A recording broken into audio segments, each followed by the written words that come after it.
राष्ट्रपति चुनाव को लेकर के पश्चिम बंगाल की मुख्यमंत्री ममता बनर्जी दिल्ली में आज एक बैठक बुलाई हुई है। कहा जा रहा है कि इसमें उन्होंने कुल 18 दलों को न्योता दिया है, लेकिन इसमें बीजेडी, टीआरएस और आम आदमी पार्टी जैसे दलों ने शामिल होने से इनकार कर दिया है। एक तरफ टीआरएस ने कांग्रेस को निमंत्रण देने पर न आने की बात कही है, तो वहीं बीजेडी और आम आदमी पार्टी ने इसे राष्ट्रपति चुनाव को लेकर अभी की मीटिंग बुलाने को लेकर जल्दबाजी करार दिया है। इस पर बीजेडी का रवैया यानी कि विपक्ष की चिंताओं को बढ़ाने वाला है और विपक्ष को इससे बूस्ट मिल सकता है।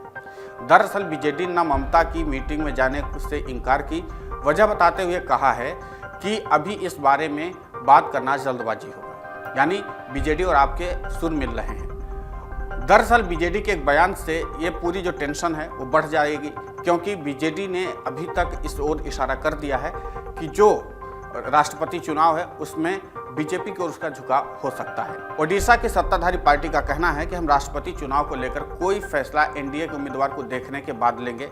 बीजेडी की ओर से कहा गया है कि एनडीए की ओर से चर्चा में चल रहे मुर्मू के नाम को यदि आगे बढ़ाया जाता है तो फिर हमारे लिए उनका विरोध करना मुश्किल होगा। दरअसल द्रौपदी मुर्मू आदिवासी समुदाय से आती हैं और ओडिशा में उनका जन्म हुआ था। यही नहीं, वर्ष 2000 में भाजपा और बीजेडी की गठबंधन सरकार में वो ओडिशा की में मंत्री भी थी।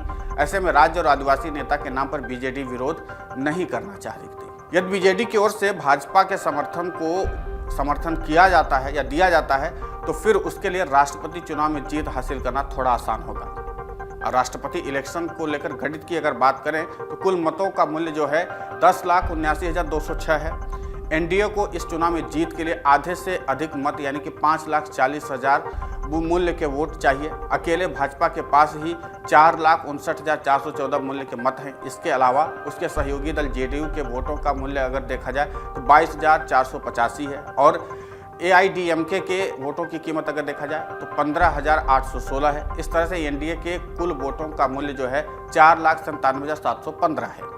इस स्थिति में एनडीए के पास सिर्फ 43,000 वोटों के मूल्यों की ही कमी है। बीजेडी की बात करें तो उसके वोटों का मूल्य है 31,686 है। वहीं आंध्र प्रदेश की सत्ताधारी पार्टी वाईएसआर कांग्रेस के वोटों की कीमत अगर देखी जाए तो 43,450 है। ऐसे में उसकी ओर से भी समर्थन मिलता है तो एनडीए बेहद आसानी से जीत हासिल कर लेगी। अब विपक्ष में जिस तरह से बिखराव की स्थिति है उससे एनडीए की जीत होना थोड़ा सा कठिन नहीं लगता है, क्योंकि ये एक तरफा लगता है।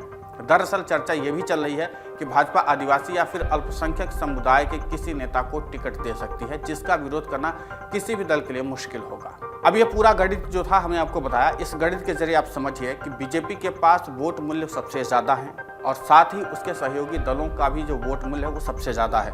ऐसे में विपक्षी दलों को उस व्यक्ति का विरोध करना जो बीजेपी के तरफ से उम्मीदवार होगा यानी कि एनडीए के तरफ से उम्मीदवार होगा थोड़ा मुश्किल होगा। और यही कारण है कि बीजेपी इसी गणित को सेट कर रही है। द्रौपदी मुर्मू की जो छवि हो बेहद साफ है और वो बहुत सुलझी हुई महिला हैं और इसके अलावा वो आदिवासी समाज से आती हैं और इन सभी गणित के लिहाज से अगर भारतीय जनता पार्टी यानी एनडीए उनको आगे करती है तो जाहिर सी बात है विपक्षी दलों को उनका विरोध करना भी थोड़ा मुश्किल होगा।